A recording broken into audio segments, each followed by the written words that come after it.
جمال الوجود بذكر الإله وتصفو الحياة بنور هدى جمال الوجود بذكر الإله وتصفو الحياة بنور هدى. David, wow, is it really you? Assalamu alaikum. Sarah, you look surprised. Wa alaikum assalam, David. Have you? Have I become Muslim? Yes, Sarah, I reverted to Islam. Oh, but why? I mean, what made you become Muslim? Oh, Sarah, these past few months since you broke up with me have been the absolute worst. Every single day I've picked up my phone wanting to call you. I was heartbroken at the thought of never seeing you again. But, well, you made it clear that it was over between us, so I had to respect that. I explained my reasons to you, David. I couldn't date you because it's against my religion. Our relationship was wrong. I shouldn't have gotten involved with you in the first place, and I'm sorry to have caused you so much of aggro. But, Sarah, I came here to tell you I couldn't live without you. So, you became Muslim? What else could I do? I realized the only way I could be happy again was if you were back in my life. So I started researching Islam and I thought, hey, I can do this. It was like really interesting and true, you know. I went to the mosque and there was a priest there, Mulana I think you call him, and he gave me some guidance. Last week he witnessed me take the Shahada. Oh, David, I'm so happy for you.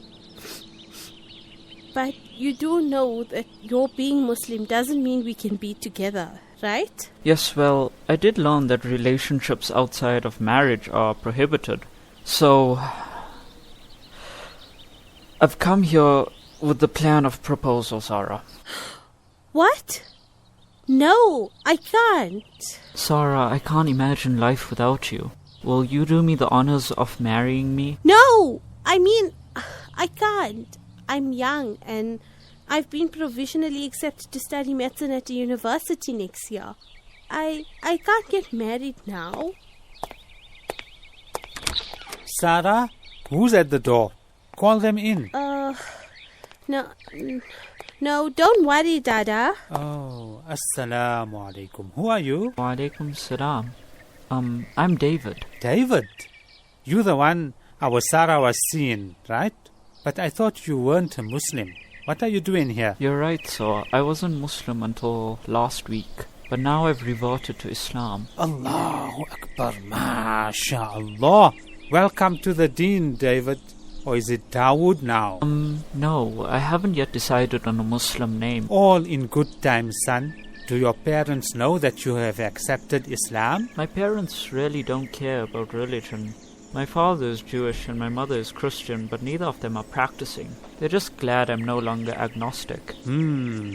So what brought you here this evening, David? So I know this is difficult, but I would like to propose to Sarah. Really? Sarah's parents are in Hajj right now, so it might be better if you come back when they are home. No, Dada, I don't think that's such a good idea. I mean, it's a bit soon, and I don't think I'm ready for marriage. Sarah, at least think about it, please. Please don't just say no. David, I think our Sarah needs some time to get her thoughts together. She had no idea that you had accepted Islam, and she wasn't expecting you to come here and propose to her. This has come as a huge surprise to her, right, Sarah? Gee, it has. Sarah, please. Promise me you'll think about it. I'll come back when your parents return. Inshallah. It's giving you time so you can make the best of life, and it gives you paradise if you are the one who loves and believes. So don't you walk away. We won't be here for so long, 'cause one day we're going home. We're going home. We're going. It is the first day of Hajj, and the South African group have just arrived at their camp in Mina. Zaid heads off to the men's tent, while the ladies settle themselves into the women's section. Tasneem is much calmer after her panic attack the previous evening, and she looks around the tent with Aziza, impressed by what she sees. This is wonderful. I wasn't expecting proper mattresses and fully air-conditioned tents. I had heard that things were much more comfortable, but even I wasn't expecting such luxury. Subhanallah, it's like an oasis in the desert. We are really fortunate. Although, I suppose we'll get a real taste of it when we have to use the communal bathrooms. Tasneem, it won't be so bad. Remember what Maulana Ismail told us? Pack a bag of essentials, 1 bag of shukr, and 3 bags of sabr. You're right. I see lots of ladies are coming in now. We should choose our spot since we were here first. Yes, there are some elderly ladies in the group. Let them choose first, and then we'll put our stuff down after. You're always so considerate, Aziza. I'll just grab my backpack from that bed that I had chosen and... Excuse me. Assalamu alaikum. My name is Amara. Is that bed in the corner taken? Wa alaikum assalam. I'm Aziza, and this is my sister-in-law Tasneem. I put my stuff down on it, but if you really want it, you can have it. Although, I actually was going to give it to one of the elderly ladies. Oh no, I don't want it for myself. My husband's aunt is traveling with us, and I thought she would be comfortable in the corner, away from the crowd. Of course! The elderly must get first preference. Oh no, Auntie Halima is not elderly. Actually, she's probably around your age, somewhere in her mid-40s, I think. But well, she's a bit mental, you know. Mental? Yeah, like a bit unhinged. You mean she suffers from a mental illness? I suppose. I don't really know her that well. I'm newly married, and when my husband and I were accredited, he insisted we take this aunt with, since she was also accepted for Hajj. That was very kind of your husband, and generous of you, bringing her along when you knew you married. I suppose, although, there she is now. Auntie Halima, over here. These 2 ladies were kind enough to give up the corner mattress for us. Tasneem and Aziza watch as a perfectly healthy-looking woman walks towards them. As she gets closer, they are shocked by the deep lines etched into her face and the frown that furrows her brow. It is hard to believe that she and Tasneem are the same age. Halima grunts in response to their salam, and without even trying to make small talk, she proceeds to the bed that has been pointed out to her by Amara. She deposits her bed on the side and then unceremoniously slumps down onto the mattress. Turning her back to the rest of the woman, she falls almost instantaneously into a deep sleep.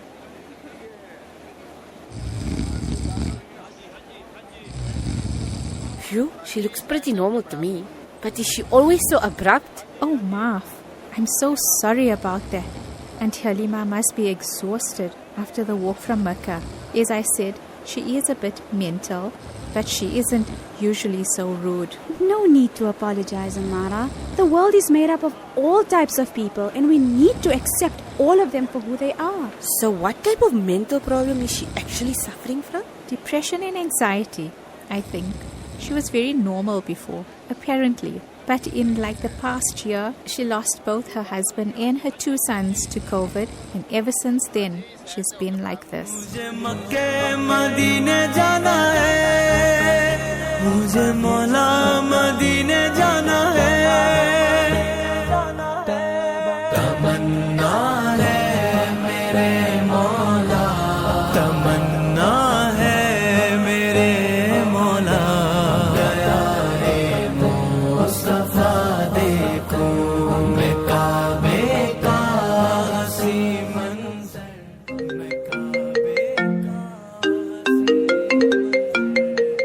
Hello, this is Zaid Raja. Mr. Raja, this is Mr. Abraham here, calling from the company.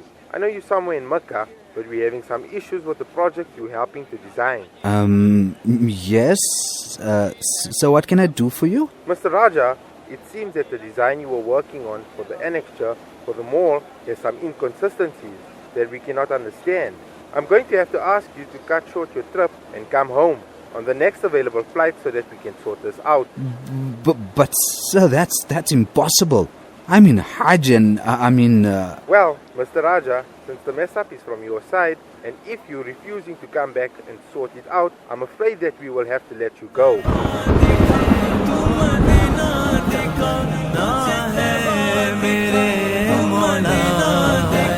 मुझे मक्का दिखा हसी मंजर मैं काबे का हसी मंजर